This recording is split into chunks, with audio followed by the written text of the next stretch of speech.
Nos primeiros séculos depois de Cristo, a dispersão judaica alcançara a Arábia ao sul, a Armênia e a Pérsia ao leste e o Oceano Atlântico a oeste. Os judeus também seguiram no rastro dos exércitos romanos até o norte da Europa, onde formaram novas comunidades. Mas o triunfo do cristianismo foi uma tragédia para os judeus.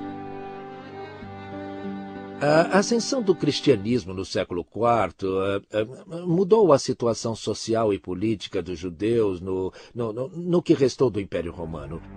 Com a queda do Império Romano, a Igreja tornou-se a instituição que sobreviveu e se tornou o governo de facto que substituiu o Império Romano.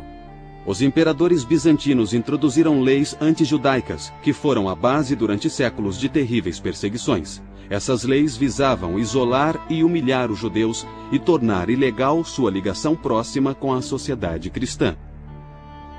Com o passar dos séculos, a Igreja criou leis cada vez mais duras contra os judeus.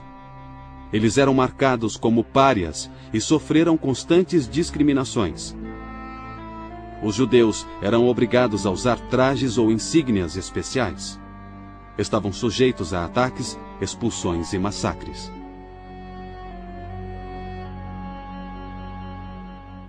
Sob tais circunstâncias, não espanta que os judeus confinados em seus próprios guetos tenham se tornado bastante introspectivos e imersos em sua própria cultura. Mas houve exceções em algumas épocas e lugares. Os judeus também participaram do Renascimento italiano com contribuições na ciência, literatura, filosofia, música e até na dança. Porém, de modo geral, a perseguição continuou.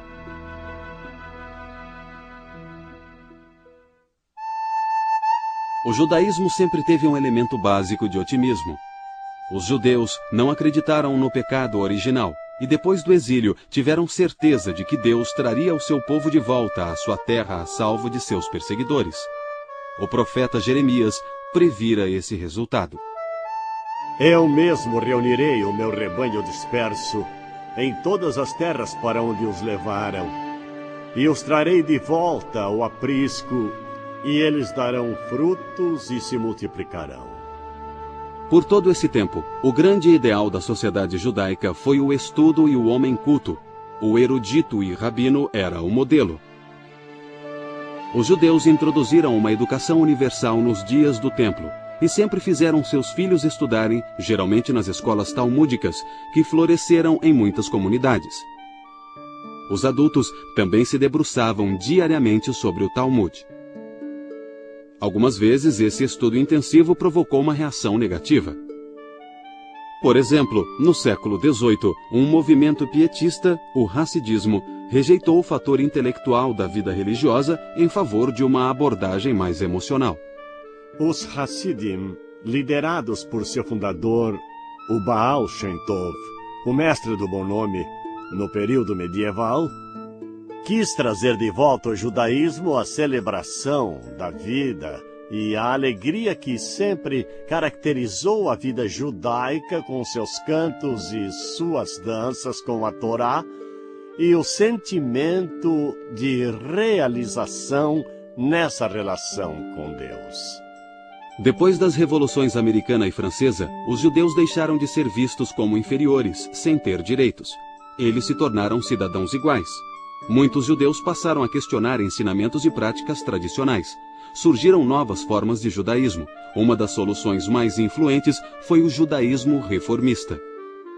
A reforma se deu no início do século XIX e, sob o impacto da interpretação bíblica moderna, determinou que eles não mais acreditassem que Deus dera a Torá completa e acabada no Sinai, mas que ela fora escrita por muitos homens ao longo dos séculos. Portanto, ela não foi dada por Deus, mas inspirada por ele.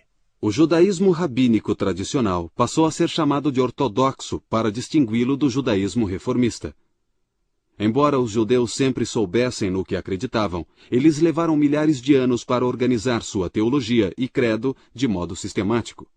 Ao contrário do cristianismo, o judaísmo nunca teve um dogma oficial estipulado pelas autoridades.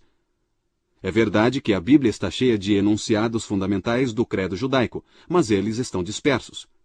A frase mais crucial aparece no Deuteronômio. Shema Yisrael, Hashem Elokeinu, Hashem Echad.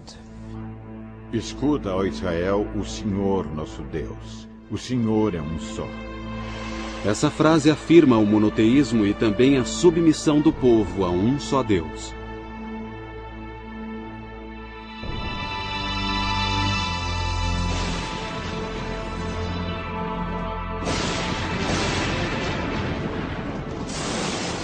O conceito bíblico da criação tem muitas implicações importantes. O universo é visto como homogêneo, planejado e formado por uma única mente. O universo não existe por acaso, mas tem um propósito. Não houve um fator de acaso na criação da estrutura do cosmos. Cada detalhe foi divinamente planejado.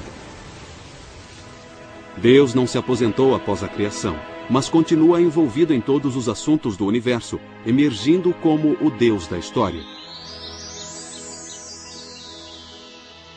A providência divina continuamente assegura a existência do mundo que ele poderia destruir do mesmo modo como o criou. O ser humano feito à imagem de Deus é o ápice e o propósito da criação. Deus, uma imagem? Deus não tem nenhuma imagem. Mas o homem tem características do próprio Deus que o diferenciam de todas as outras criaturas. Deus tem inteligência no seu nível, a seu modo. O homem tem uma mente. Mesmo que outros seres tenham algum tipo de inteligência, nenhum seria capaz de desvendar a teoria da relatividade. O homem é a inteligência. Talvez ainda mais importante que isso, e eu digo talvez, o homem pode fazer uma escolha moral. Eu decido se vou roubar ou não vou, se vou humilhar ou não vou humilhar outra pessoa. É pecado humilhar alguém. Eu decido isso. É a minha escolha moral. Nenhum instinto me obriga a agir de modo certo ou errado. Não há poder no céu ou na terra que force o homem a pecar ou a praticar o bem. É uma decisão do homem. Ninguém obriga Deus, ninguém obriga o homem. Por isso somos feitos à imagem dele. Esta é a essência do judaísmo.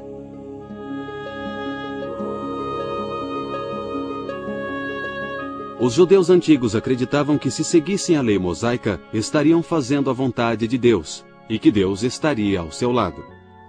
Na tradição judaica, os homens iam à sinagoga 3 vezes ao dia para orar e para manter um sentido de comunidade. Os rabinos exigiam um limite, um número mínimo de 10 homens reunidos para a prece, a fim de terem uma experiência completa. Isto era muito importante, que eles dependessem uns dos outros para manter essa relação de veneração com Deus. O nosso livro de orações foi composto há cerca de 25 séculos. Eles examinaram a Bíblia e encontraram expressões que são adequadas à oração. Em um lugar diz, cura-me, Senhor, e eu serei curado. Bom, aí está, é uma prece maravilhosa. Eles fizeram uma única modificação. Não cura-me, mas cura-nos.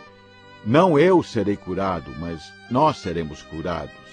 Essa ideia cria a dependência. Uma comunidade fica para sempre, ela continua indefinidamente. Os indivíduos são substituídos, mas a comunidade segue existindo. A comunidade tem responsabilidade para com todos.